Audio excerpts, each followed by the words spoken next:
First up, Niall, this is certainly a party. This is one big celebratory event, and Kid Rock is blazing.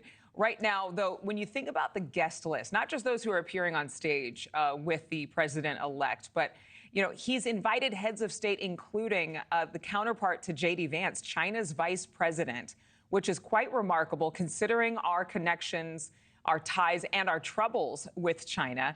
But I was reading from the Associated Press, no other foreign heads of state have been in attendance at a U.S. inauguration, according to the State Department. Is that as surprising to you as it is to me? It was surprising when I first read it. You would think that there would be more of a tradition of that happening. There's not. In fact, it was first brought to my attention when people were ginning up the suggestion that the British Prime Minister Keir Starmer had somehow been snubbed by not being invited. And then other people pointed out that there is not a tradition of inviting foreign leaders. In relation to the Chinese Deputy Premier, obviously that is a particularly interesting choice, given the relationship between the United States and China that you have just alluded to, which is adversarial and tense, certainly, and President-elect Trump presumably trying to at least offer some kind of olive branch, at least ceremonially, in this respect. Well, is it an olive branch, or is it, I mean, I always am fascinated when pundits get on, and not you, you are the exception, but they say things like, oh, he just wants to be friends with dictators, and I'm thinking, haven't your parents told you keep your friends close and your enemies closer before? Yeah, no, that is a fair point. Thank you for exempting me from all the pundits who are in your disdain, for a start. No, look, I think that there is a really interesting question about how you manage relationships with nations where there is rivalry, there is to some extent an adversarial relationship, but it's not open warfare, So there is a suggestion that in relation to China, the way to manage that relationship is to, of course, stand up for American interests, but not in a way that would, as it were, carelessly or recklessly create the possibility of moving from a chilly relationship to, an actual conflict regarding Taiwan, for example. Yes. Yeah. So I think that's basically the thinking there. Well, and I'm sure that Taiwan will be a top agenda item for President Trump, as he's tried to, even before entering the White House, act very presidential and speak with Russian President Vladimir Putin, or at least we know that that meeting will indeed happen and that the tone has changed. You and I have talked about that before, with Vladimir Putin now saying he's open to peace with Ukraine. But I don't want to wait too long to talk about this hostage deal and the release of 3 of those Israelis who've been held captive for over 15 months in Gaza by terrorists. And it says something that, again, President Trump remarked that Hamas and others would have hell to pay if those hostages were not returned. We have been waiting. We've been watching President Biden say we are doing all we can. We've heard Vice President Harris say we're doing all we can to get those hostages released.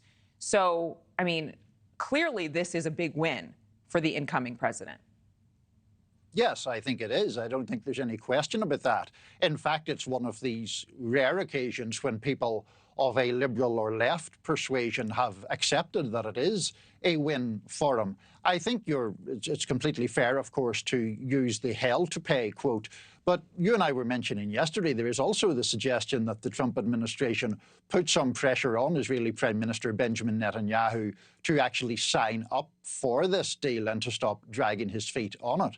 President Biden has talked about the fact that the framework for the deal was created by him back in May, but it never happened. It's all very well having a framework, but can you get the parties to sign up to it?